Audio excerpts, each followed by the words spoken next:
दोस्तों नमस्कार। क्या ये साजिश है कि राहुल गांधी चुनाव प्रचार में उतरे ही नहीं? क्या ये साजिश है कि राहुल गांधी अगर चुनाव प्रचार के वक्त उतरे भी तो भी मुद्दा इस देश के भीतर वो लगातार जो उठा रहे हैं उससे हटकर उनकी अपनी बातों के इर्द गिर्द समेटा जाए?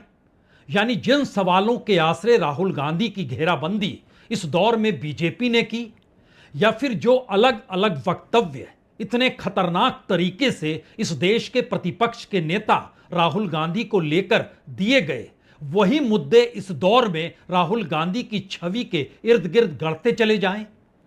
तो क्या ये एक साजिश है कि इस देश के भीतर में पहली बार विपक्ष के नेता या कहें कांग्रेस के नेता राहुल गांधी का डर इस कदर हो चला है कि अगर चुनाव के मैदान में वह एक सामान्य सांसद या नेता के तौर पर उतर आए तो मौजूदा परिस्थितियां बीजेपी के खिलाफ होगी और खुद प्रधानमंत्री मोदी की छवि उनके सामने कहीं टिक नहीं पाएगी। और 2024 का जो पूरा वोटिंग पैटर्न है वो राज्य दर राज्य भी अगर आप परखने लीजिएगा, या फिर मौजूदा वक्त में हरियाणा में चुनाव है, कश्मीर में चुनाव है, या इसके बाद महाराष्ट्र और झारखंड में चुनाव है, अगर इन राज्यों के इर्द गिर्द भी राहुल गांधी की छवि और प्रधानमंत्री की छवि को परखिएगा तो शायद यह सवाल इस दौर में सबसे बड़ा हो जाएगा कि राहुल गांधी की मौजूदगी बीजेपी को न सिर्फ डरा रही है बल्कि बीजेपी के अपने नायक और अपने चेहरे जो प्रधानमंत्री मोदी हैं उनके सामने भारी पड़ रही है। तो क्या एक बहुत ही रणनीतिक तरीके से राहुल गांधी की घेराबंदी इस दौर में की जा रही है? और हरियाणा के चुनाव इस दौर में महाराष्ट्र से भी बड़े हो गए हैं, क्योंकि हरियाणा की जीत हार महाराष्ट्र के चुनाव पर प्रभाव डालेगी। और हरियाणा के बीच ही अगर घेराबंदी इस तर्ज पर कर दी जाए जहां राहुल गांधी के उठाए गए मुद्दे कोई मायने ही ना रखें, यानी जातीय समीकरण सिर्फ हरियाणा के भीतर की सामाजिक आर्थिक परिस्थितियों के साथ चले, एक तरफ छत्तीस बिरादरी का जिक्र हो और दूसरी तरफ जाट समुदाय का जिक्र हो, या एक तरफ हुडा हो और दूसरी तरफ तमाम पार्टियां हो। इस दौर में कांग्रेस के भीतर भी हुडा वर्सेस शैलजा कुमारी इसका जिक्र होने लगे और यह सवाल बड़ा होने लगे कि अब हुडा के साथ कौन है, और हरियाणा का मतलब तो हुडा की कांग्रेस है, यानी भूपेंद्र सिंह हुडा और दीपेंद्र हुडा। बाप बेटे की राजनीति कांग्रेस को अपने साथ गटक ले गई है। यह मैसेज चला जाए, यानी कांग्रेस मैदान में नहीं है बल्कि हुडा परिवार मैदान में है। कांग्रेस मैदान में नहीं है तो शैलजा कुमारी जो कि दलित समुदाय से आती हैं वह भी मैदान में नहीं है। और वोटिंग पैटर्न कुछ इस तर्ज पर आकर खड़ा कर दिया जाए जिसमें जाट के साथ कौन होगा, मुस्लिम होगा, कुछ हद तक सरदार भी होंगे, कुछ हद तक अलग अलग तबकों के कुछ वोट शायद मिल जाएं, यानी एक बड़ा हिस्सा एक झटके में कांग्रेस से खिसक जाए और फिर कांग्रेस जो शुरुआत में 60-70 सीटें जीतने का ख्वाब देख रही थी, अगर इस पूरी चुनावी प्रक्रिया के बाहर राहुल गांधी खड़े रहें और वो देखते रहें, अभी तक उन्होंने एक भी रैली नहीं की है, और इस दौर में इस पूरी घेराबंदी की प्रक्रिया के भीतर ध्यान दीजिए योगी आदित्यनाथ को भी हरियाणा में अभी आने नहीं दिया गया है, क्योंकि राजनीति वहां पर धूमिल पड़ जाएगी या हमले तेज हो जाएंगे।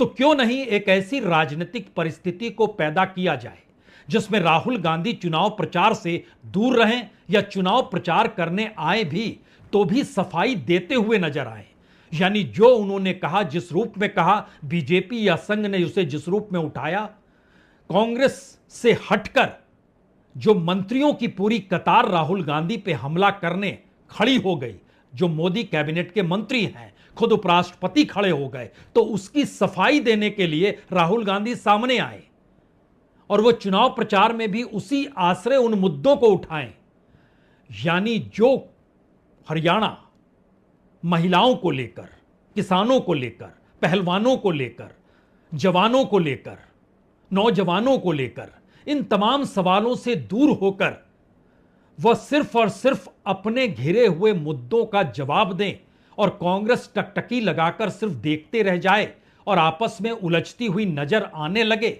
और यही मुद्दा बीजेपी बड़ा कर दे, ये सब कुछ क्या वाकई इतना आसान है, या इस दौर में एक बड़ी साजिश राहुल गांधी को चुनाव मैदान से दूर रखने के लिए की गई है?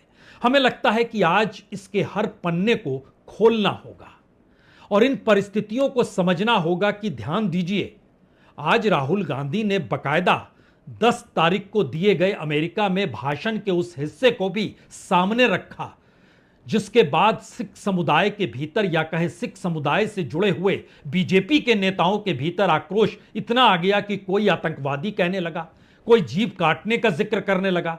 यानी हिंसक परिस्थितियों के भीतर नफरत की स्थिति इस तरीके से पैदा कर दी गई जहां पर कांग्रेस ही नहीं, खुद गांधी परिवार के भीतर यह संकट समाने लगा कि क्या वाकई इस देश के भीतर नफरत और जहर राजनीतिक तौर पर इतनी भर दी गई है। प्रियंका गांधी राहुल गांधी की बहन है, राजनीतिक तौर पर मैदान में है और अब वो वायनाड से चुनाव लड़ेंगी। उन्होंने भी राजनीतिक तौर पर इन परिस्थितियों को समाज के भीतर घुलते हुए जहर और नफरत के तौर पर सचेत करने की कोशिश की। एक तरफ चुनाव हो रहे हैं और हरियाणा सबसे महत्वपूर्ण इसलिए है क्योंकि हरियाणा का मैसेज महाराष्ट्र तक को प्रभावित करेगा और हरियाणा की जीत हार राहुल गांधी के भारत जोड़ो यात्रा के बाद जो परिस्थितियां इस देश में बनी उसको लेकर प्रभावित करेंगी, इसमें कोई दो मत नहीं है। इसीलिए हम शुरुआत में राहुल गांधी के उस वक्तव्य की बात आपके सामने रखते हैं जो आज राहुल गांधी ने कहा कि किस तरीके से बीजेपी भ्रमित कर रही है और भ्रमित करते हुए उनके पूरे बयान को वो सुनने से कतरा रही है। आज जो उन्होंने पूरा बयान जारी किया वो तकरीबन 2 मिनट का है, लेकिन हम उसमें से 30 सेकंड के चंद हिस्से आपको सुना देते हैं। First of all, you have to understand what the fight is about. Fight is not about politics. That is superficial. What is your name? Brother, here, with the turban. What is your name? Balinder Singh. The fight is about whether he, as a Sikh, is going to be allowed to wear his turban in India.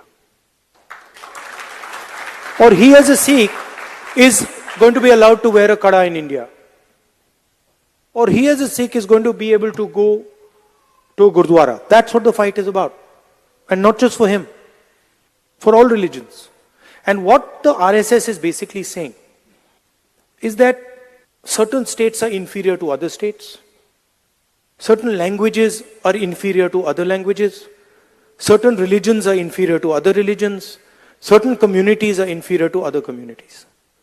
This is what the fight is about.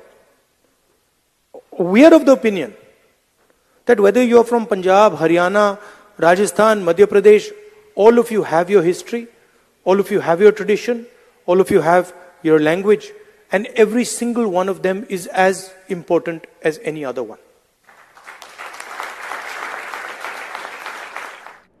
यह सवाल कोई भी कर सकता है कि इस तरीके से राहुल गांधी को दोबारा पूरे के पूरे वक्तव्य को जारी करने की जरूरत क्यों पड़ी। क्या वाकई भारत के समाज के भीतर राजनीतिक सत्ता के गुणा भाग को लेकर चुनाव के मद्देनजर इतना जहर और इतनी नफरत भरी जा चुकी है कि समाज हिंसक हो चला है और राजनीतिक तौर पर उसकी पराकाष्ठा लगातार राहुल गांधी पर हो रहे हमलों के मद्देनजर भी है और जो जवाब बीजेपी के अध्यक्ष जेपी नड्डा ने दिया उसके अक्स तले भी है।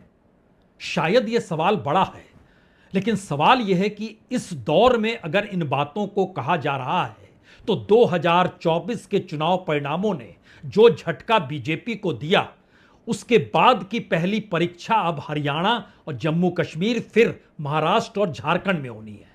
लेकिन हरियाणा टिप पर है, जम्मू कश्मीर को अभी पूर्ण राज्य का दर्जा मिला नहीं है, वहां चुनाव हो रहे हैं, लेकिन वहां के गवर्नर एलजी सबसे बड़े हैं अभी भी। लेकिन हरियाणा तो एक राज्य की शक्ल में है और चुनाव के परिणाम क्या ये मैसेज दे देंगे अगर कांग्रेस के लिए सरकार बनाना मुश्किल हो जाए तो ये राहुल गांधी की हार है, यानी उस पूरी थ्योरी की हार है जिस थ्योरी के आश्रय 2024 का ताना बाना कांग्रेस या इंडिया गठबंधन ने बनाया। उस दौर में संविधान का सवाल था, उस दौर में आरक्षण का सवाल था, उस दौर में जातीय समीकरणों का सवाल था, जातीय जनगणना का सवाल था, मुख्यधारा में अलग अलग हाशिए पर पड़ी हुई जातियों को मुख्यधारा में लाने का सवाल था। और उस दौर में खलनायक के तौर पर बीजेपी को बहुत बाखूबी के साथ इंडिया गठबंधन ने रखा, राहुल गांधी ने निशाने पर लिया। और अब नई परिस्थितियां हरियाणा के मद्देनजर कैसे खड़ी की जा रही है, इसको अगर समझना है तो सुन लीजिए। जिन बातों का जिक्र वहां के मुख्यमंत्री नायाब सिंह सैनी कर रहे हैं, उन्हीं बातों को रखते हुए उसी कटघरे में अब कांग्रेस को खड़ा कर रहे हैं। यानी चक्का पूरा घूम जाए 360 डिग्री में, उस वक्त कांग्रेस खड़ी थी, अभी बीजेपी खड़ी नजर आए और निशाने पर हुड्डा हो, निगाहों में शैलजा हो और पूरी घेराबंदी कांग्रेस को लेकर हो।